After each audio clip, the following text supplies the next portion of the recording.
Welcome to Jazz Piano Skills. I'm Dr. Bob Lawrence. It's time to discover, learn, and play jazz piano. Well, it's March 4th, 2025, the start of a new month. And the start of a new month at Jazz Piano Skills means we begin studying a new tune. A new tune, but the same thorough, organized, structured, logical, skill-centric approach to learning a tune. Because tunes will demand of you, they'll demand of me, a command of essential jazz piano skills. No way around it. Jazz piano skills that are needed to successfully play tunes. And what are the jazz piano skills that I need to be comfy with conceptually and, of course, physically? Well, let's go through the list of essential jazz piano skills. Number one on the list, harmony, right? Your ability, my ability to play the sounds of music using various voicing approaches, blocks, shells, two-handed structures, and our ability to recognize and understand function. We're going to get into that today. Skill number two, how about melody? Your ability to hear, determine, and properly articulate melodies and phrases, which, of course, requires mature technique, which, of course, requires good fingerings. How about number three, improvisation? Pretty essential jazz piano skill. It's your ability to correctly determine chord scale relationships so that you can play the sounds of music using the correct arpeggios and scales with ascending and descending motion. And how about number four, rhythm?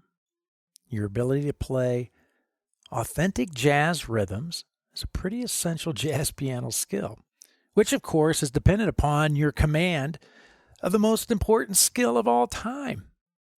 And that's time. Right?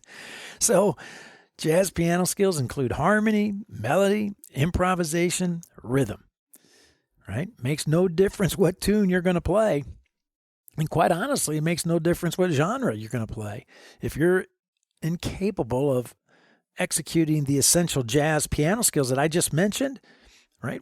And not only execute them, but execute them with proficiency. Well, if you can't do that, you don't have to worry about playing tunes because you can't. And that is why at Jazz Piano Skills, we use tune study to illuminate the skills, right? Especially what I like to call the grunt work skills needed to play jazz piano. And then we attack those skills. We start with a new tune every month, like we're going to do today, in order to gain a new perspective of the essential jazz piano skills. Again, different tune, same skills, but a new perspective. A new perspective of essential jazz piano skills through a harmonic analysis. A new perspective of essential jazz piano skills through a melodic analysis. And a new perspective of essential jazz piano skills through improvisation development. And of course, a new perspective through the inclusion of a rhythm challenge each and every week. Right? Most importantly, I've mentioned this, I have pounded this home since the beginning of the year. Most importantly, we need to see these essential jazz piano skills, understand these essential jazz piano skills in relationship to the 7 facts of music. Facts. I'm going to say it again. Facts. 7 facts of music. And of course, what are those 7 facts? Number 1, music is the production of sound and silence. Sound, of course, being major, dominant, minor, half diminished, and diminished. Number 2, sound is produced harmonically and melodically. We call these shapes. Number 3, when produced harmonically, we are playing chords or voicings. Number 4, when produced melodically, we are playing scales and arpeggios, melodies. Number 5, When playing scales and arpeggios, we are moving in one of two directions. We're either going up or we're coming down. And number 6, we camouflage those scales, those arpeggios, with tension or chromaticism, right? Notes outside of the key center. And finally, number 7, to make all these facts 1 through 6 really interesting, we add rhythm. That's it. Those are the 7 facts of music. And everything we do should be framed by these 7 facts. I've stressed this since the start of the year, that if you are unable to see the essential jazz piano skills framed by the 7 facts of music, then there's a very high probability that you're running in place, that you're actually not accomplishing what you think you're accomplishing when practicing. Here at Jazz Piano Skills, right, the goal is to prevent that from happening. We take an essential skill and we examine it harmonically and melodically. We use it to develop our improvisation and rhythm. We see it and practice it governed by the 7 facts of music. And in doing so, we avoid falling into the trap of running in place, being what I call one-dimensional with our understanding and application of a skill. Now, with all that being said, we continue our study of harmony, melody, improvisation, and rhythm using another classic jazz standard this month. And as always, we're going to begin with our harmonic analysis. So today you are going to discover a fantastic standard. I say it every month. It's one of my favorite because it is one of my favorites. This is a classic tune. I love it. Great harmony, great melody, great lyrics. What a difference a day makes. And you're going to learn form, chord changes, harmonic function for what a difference a day makes. And you're going to play what a difference a day makes using my suggested voicings, my shell voicings, my two-handed structures. Plus, we're going to take a look at the common harmonic progressions found within what a difference a day makes for ear training development. Of course, we're going to have our rhythm challenge today as well to develop our transcribing and comping skills. It's going to be a lot of fun. So, as always, regardless of where you are in your jazz journey, as I like to say, whether you're a beginner, an intermediate player, an advanced player, or even if you're a seasoned and experienced professional, you're going to find this Jazz Piano Skills podcast lesson exploring the fabulous standard, what a difference a day makes, to be very beneficial. But before we get started, before we jump in, I want to, as I always do, welcome first-time listeners to the Jazz Piano Skills podcast. And if you are a new listener, if you're new to Jazz Piano Skills, I want to welcome you and I want to invite you to become a Jazz Piano Skills member. Your membership helps keep Jazz Piano Skills 100% ad-free. Ad-free. All education, no ads. I love it. That's been the goal since day one. So I invite you to become a Jazz Piano Skills member. Your membership will grant you many perks, many benefits. For example, you will gain access to premium podcast content. In other words, you'll get to listen to the entire podcast episode. The first half of every podcast episode is free for everyone to enjoy. It's where I lay out the educational agenda. We deal with the question of the week, and then we explore the lesson rationale. The second half, for members only, we dive into the lesson content. We have the demonstrations, and then, of course, the weekly rhythm assignment is laid out as well. You also, as a Jazz Piano Skills member, have access to the educational podcast packets that I design and develop for every weekly podcast episode. These are the illustrations, the lead sheets, the play-alongs, the backing tracks, to go along with every podcast episode to help you get the most out of each episode and help to maximize your practicing of the skills as well. You also have access as a Jazz Piano Skills member to the online courses. These are comprehensive, interactive, self-paced, and sequential courses, all of them with interactive learning media and video demonstrations as well.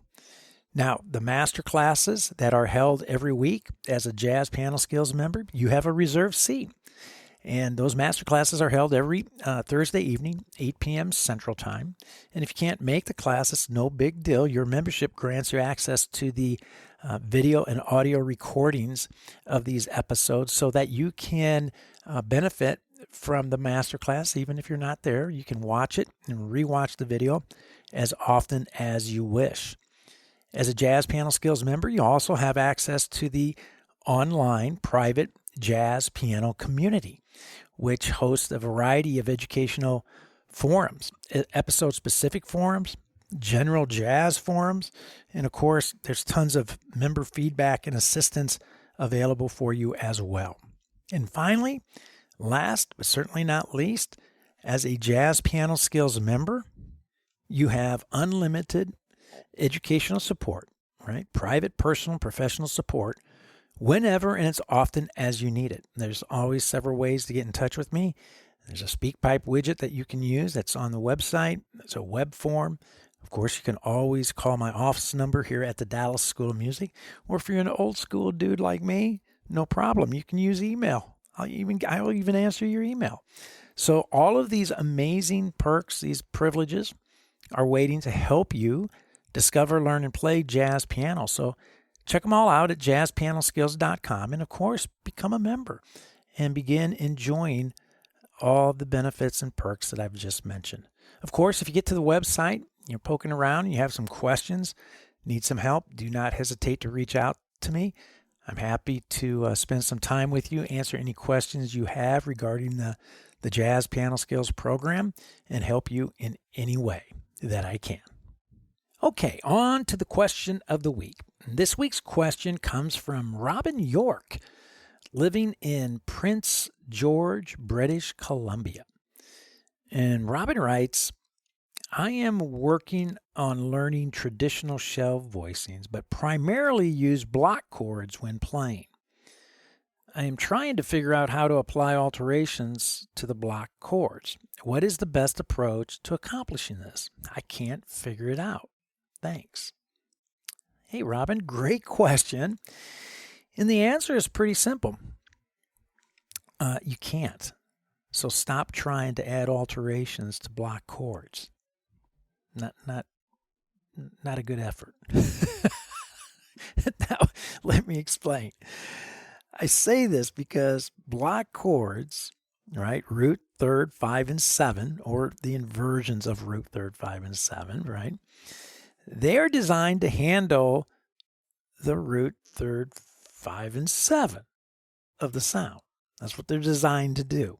They are not designed to handle alterations like the flat 9 or the sharp 9, the sharp 11, flat 13. They're just not, right? So just like a hammer is designed to drive in a nail and not to tighten a screw. It's the same thing, right? Hammers are great at driving in nails, not too good for tightening a screw. In other words, right, you have to have the correct tool to get the job done. You have to have and use the correct voicing types to handle alterations. So I'm not surprised, Robin, that you can't figure it out. I think it's fantastic that you're trying, but what you're actually trying to do is fit a square peg into a round hole, right? Now, just a side note. This is why I always make a point to mention when speaking about block chords that their real value, where they really shine, is when improvising, because these are the shapes that we utilize to construct and to build our melodic ideas. The block chords, right, are fantastic improvisational shapes.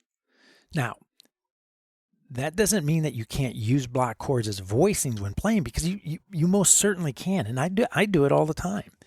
However, what I don't do is to try to fit square pegs in the round holes.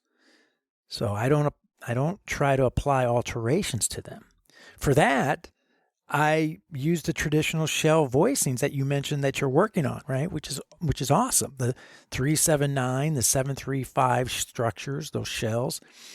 But you know what? Even these voicings have some limitations, right? So for example, how would you apply a sharp 11 to a 3-7-9 voicing? The answer is you don't. It's a 3-7-9 voicing, and nowhere in the description of the 3-7-9 voicing do you hear the number 11. So you want to play a sharp 11 sound, I would suggest picking another voicing, right, other than the 3-7-9. Right? Again, what you're trying to do in that situation is the same thing. You're trying to put a square peg into a round hole. Now, on the other hand, if you want to add a sharp 9 sound to your 3-7-9 voicing, that's a perfect tool. You have the correct voicing, 3-7-9. All you have to do is sharp the 9, right? Again, the correct tool for the job.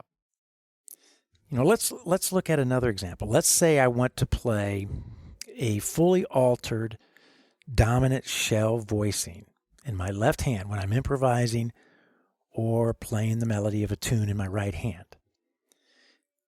Well, I won't be able to do that with a block voicing, and I won't be able to do it with a traditional 3-7-9 or 7-3-5 shell voicing either. I will need a different tool. So let me think. What about using a contemporary shell built using the interval, right? The contemporary shells, they're all built using the interval of a fourth, like a 3-6-9.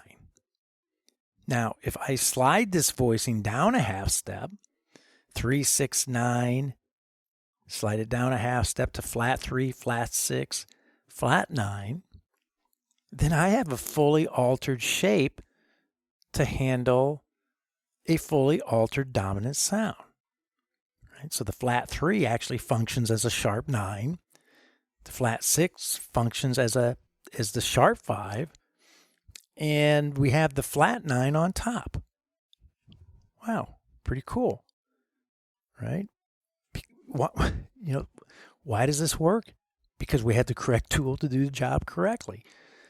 So, Robin, this is exactly why I teach through Jazz Piano Skills 4 classifications or 4 types of voicings. I do indeed teach the blocks. I teach traditional shells. I teach contemporary shells. And I teach two-handed structures. I teach these types of voicings because we want our toolbox to be equipped with handy tools. Handy tools. The pun is definitely intended, right? We need handy tools needed to handle the different jobs when playing, right? Now, all this to say, do not try to apply alterations to block voicings. That's I'm going, I'm on a tangent here, but I'm trying to stress the importance of not trying to apply the alterations to your block voicings.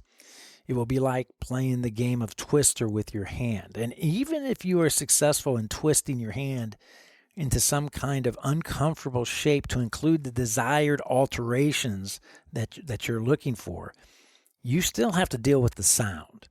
You still have to deal with the sound of the voicing. Does it sound good? Odds are it doesn't. Which then, of course, we discover rather quickly when we do this, try to apply alterations to block voicings, we discover rather quickly that, man, even if something is theoretically correct, it doesn't mean that it's good, right? Our ears are always the final judge. Block voicings with alterations, typically a bad combination. It's typically like oil and water. They do not mix. Now, on the plus side, Robin, and this is a huge plus, the fact that you are thinking about and exploring altered sounds, wow, that's fantastic. It tells me that you're on the right track, right? You are thinking about and studying good and essential information, good and essential jazz piano skills, right? You are tackling jazz piano skills that you need to have a command of eventually, which is fabulous. And you should be thrilled. The only thing I would suggest is to begin tackling, and you already mentioned that you're doing this, so just continue tackling the traditional and contemporary shells so you can begin to successfully include these gorgeous altered sounds into your playing, because you now have the correct tools to do the job. Great question, Robin. And as always, if further clarification is needed or you have some additional questions as a result of my long-winded answer, then please do not hesitate to reach out to me. I'm happy to dig deeper with you and explore voicings with you anytime. All right, so let's discover, learn, and play jazz piano. Let's discover, learn, and play What a Difference a Day Makes. Okay, when studying, when learning any tune, I approach it the same way. I go through this little checklist every month because it's important. I approach learning a tune the same way. And again, genre makes no difference. I don't care whether I'm looking at a jazz composition, rock, pop, country, folk, R&B. I go through the same process. And here's how I go about learning a tune. Number one, of course, listen. I listen to as many artists as I possibly can performing the tune. Vocalist, instrumentalist, and of course, pianist. And I listen to artists from various genres. I don't just stick to jazz. I listen to any artist doing the tune. I want to absorb as much of this tune as I possibly can, soak it in from as many different musicians as I possibly can. Number two, I begin to break the tune apart first and foremost harmonically. I'll look at the form, the changes, the function, harmonic function, the common movement in the tune, and of course, I'll begin exploring voicings. All of this we're going to do today with What a Difference a Day Makes. I will then look at the melody. I'll do a melodic analysis. I'll transcribe the melody. I'll transcribe it by ear. I'll poke it out by ear. I'll break that melody apart into phrases, and then I'll explore playing that melody using various treatments. And I usually zero in on the three standard treatments in jazz: the ballad treatment, the Latin bossa, the bossa treatment, or the swing, and the classic traditional swing groove. And then finally, after I have a handle on the harmonic structure of the piece, the melodic structure of the piece, then I begin exploring improvisation. So I'll look at chord scale relationships, arpeggio scale movement through the various sounds, explore tension, right? All of this to help me begin developing my own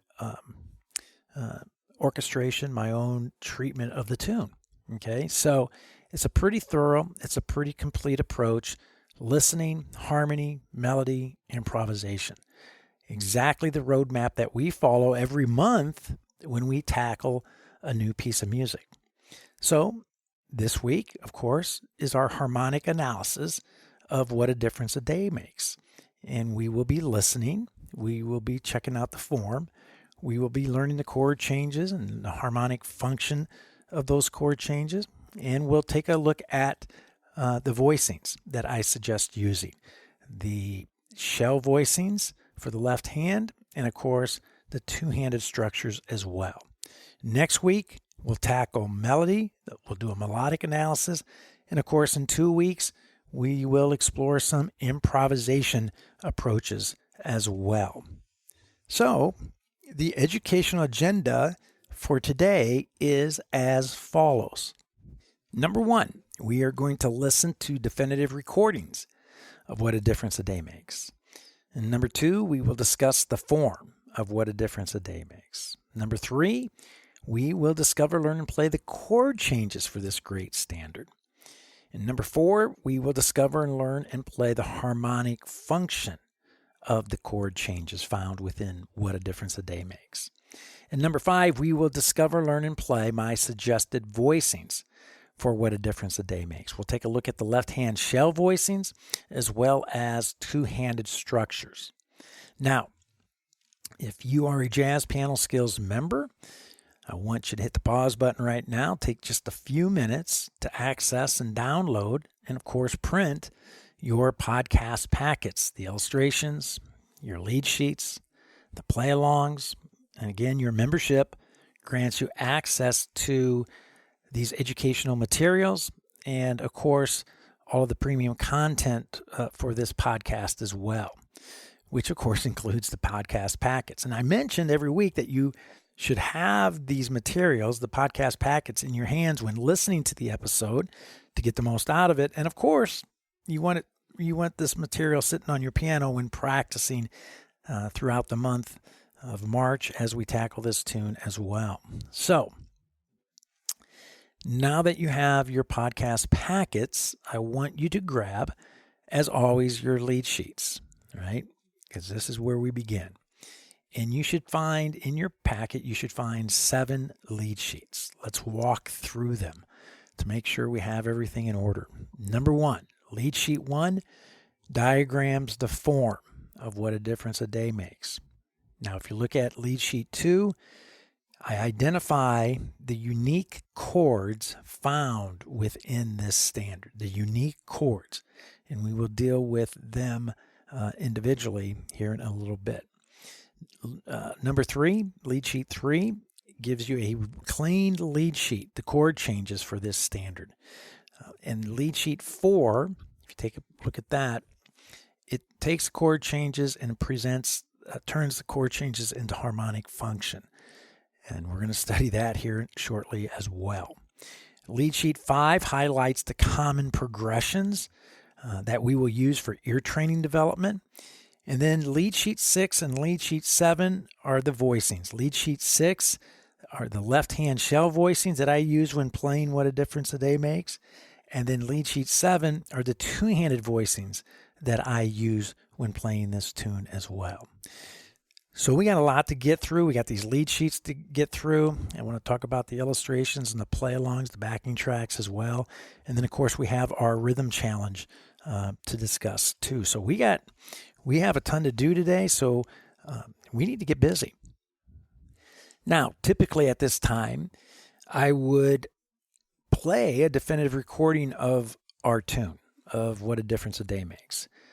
But again, this year I've decided to place my listening suggestions in the Jazz Piano Skills community forums. And again, there's a couple reasons for this. One is I want to be able to suggest more than one recording to check out. And number 2, I want to preserve as much time, podcast time, for educational content, right? So head over to the community and spend some time listening to the recordings that I have provided links for before we go any further. And you're going to enjoy the selections. Of course, we have the great Dinah Washington, which is probably the most definitive recording to check out if you're not already familiar with that selection. So you'll find that in the forums, and then you'll find some other goodies in there as well. So once you've listened to my recommended recordings, I want you to grab your lead sheets. I want you to grab lead sheet 1. And let's take a look at the form of What a Difference a Day Makes, which is kind of got a couple little twists. Pretty standard form, but there are a couple twists. Thank you for listening to Jazz Piano Skills. The remaining premium content of this episode is available to Jazz Piano Skills members at jazzpianoskillspodcast.com. Visit jazzpianoskills.com to learn more about membership privileges and become a Jazz Piano Skills member. Thank you.